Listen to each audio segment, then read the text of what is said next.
I think people believe mistakenly that happiness is about positive thoughts and positive actions.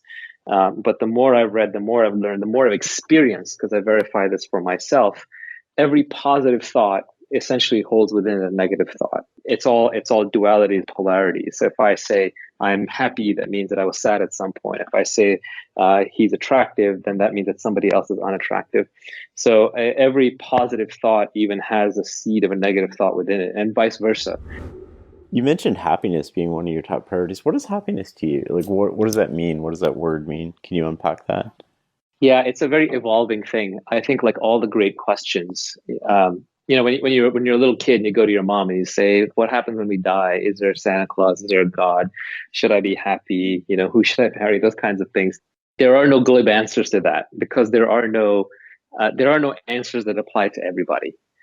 So these questions, the search for truth, these kinds of questions, they ultimately do have answers, but they have personal answers. So the answer that works for me is going to be nonsense to you, and vice versa. So whatever happiness means to me, it means something different to you, and it means something different to the listener. But I think it's very important to explore what it is.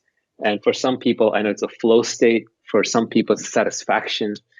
For some people, it's a feeling of contentment. Um, my definition keeps evolving. So the answer I would have given you a year ago would be different than what I tell you now. But today, I believe that happiness uh, it's really a default state. It's what's there when you remove the sense that something is missing in your life. And we are highly judgmental survival and replication machines. We're constantly walking around thinking, I need this, I need that, trapped in the web of desires. And happiness is that state when nothing is missing. And when nothing is missing, your mind shuts down and your mind stops running into the future or running into the past to regret something or to plan something. And then in that absence for a moment, you have internal silence. And when you have internal silence, then you are content and you're happy.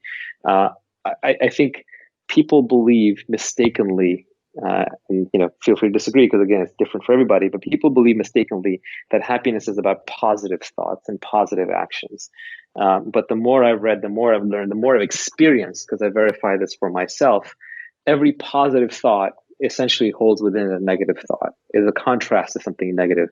The Tao Te Ching says this more articulately than I ever could, but uh, it's all duality and polarity. So if I say I'm happy, that means that I was sad at some point. If I say he's attractive, then that means that somebody else is unattractive. So every positive thought even has a seed of a negative thought within it, and vice versa. Which is why a lot of greatness in life comes out of suffering. You have to view the negative before you can aspire to and then appreciate the positive. So all of that said, long-winded, to me, happiness is not about positive thoughts. It's not about negative thoughts. It's about the absence of desire, especially the absence of desire for external things. And so the fewer desires I can have, the happier I can, or the more I can accept the current state of things, the less my mind is moving, because the mind really exists in motion towards the future or the past. The more present I am, the happier and more content I will be. But if I latch onto that, if I say, "Ooh, I'm happy now and I want to stay happy," then I'm going to drop out of that happiness, because now suddenly the mind is moving, it's trying to attach to something, it's trying to create a permanent situation out of a temporary situation. So happiness to me is mainly not suffering, not desiring, not thinking too much about the future or the past, really embracing the present moment and the reality of what is the way it is. Because nature has no concept of happiness or unhappiness. To a tree, there is no right or wrong, there is no good or bad. Nature follows unbroken mathematical laws and a chain of cause and effect from the Big Bang to now. And everything is perfect exactly the way it is. It's only in our particular minds that we're unhappy or not Hmm. happy, and things are perfect or imperfect because of what we desire. But I think I've also come to believe in the complete and utter insignificance of the self.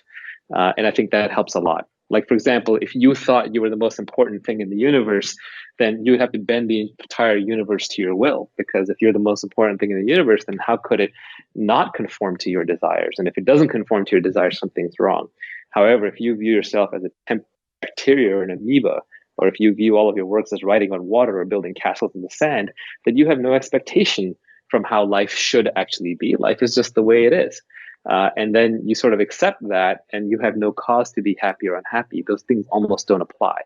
And what you're left with in that neutral state is not neutrality. I think people think, oh, that would be a very bland existence. No, this is the existence that little children live. And if you look at little children, on balance, they're generally pretty happy.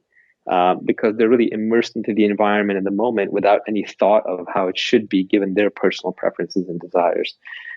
So I think the neutral state is actually a perfection state, and one can be very happy as long as one isn't too caught up in their own heads.